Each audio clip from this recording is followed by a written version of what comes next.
ఒకరోజు సాయంత్రం ఆరవ్ సముద్రం ఒడ్డున కూర్చుని ఉన్నాడు. అతని మనసంతా బరువుగా ఉంది. ఆరవ్ తలపైకెత్తి ఆకాశాన్ని చూస్తూ, దేవుడా, నువ్వు నిజంగానే ఉన్నావా అని గట్టిగా అరిచాడు.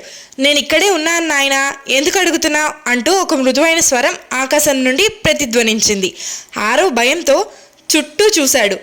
ఆ స్వరం కేవలం ఒక చోటు నుండే కాదు, అన్ని వైపుల నుండి ప్రతిధ్వనిస్తోంది.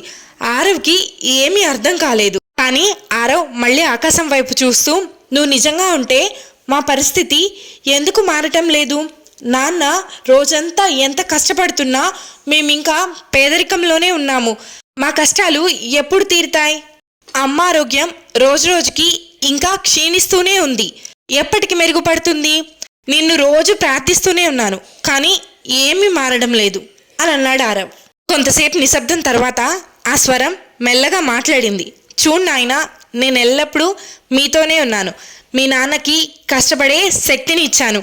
మీ అమ్మకి అనారోగ్యంతో పోరాడే ధైర్యాన్ని ఇచ్చాను. ఇంకా నీకు ఎప్పటికైనా మన పరిస్థితి మారుతుంది అనే ఆశను కల్పించాను అని అంటాడు ఆ పరమాత్ముడు. ఆరవ్ వెంటనే, కానీ నువ్వు వెంటనే అన్నీ పరీక్షించలేవా అని అడుగుతాడు అమాయకంగా. చూడు నాయనా, నీ తలరాతలో ఏం రాసిందో మార్చగలిగే శక్తి నాకు లేదు.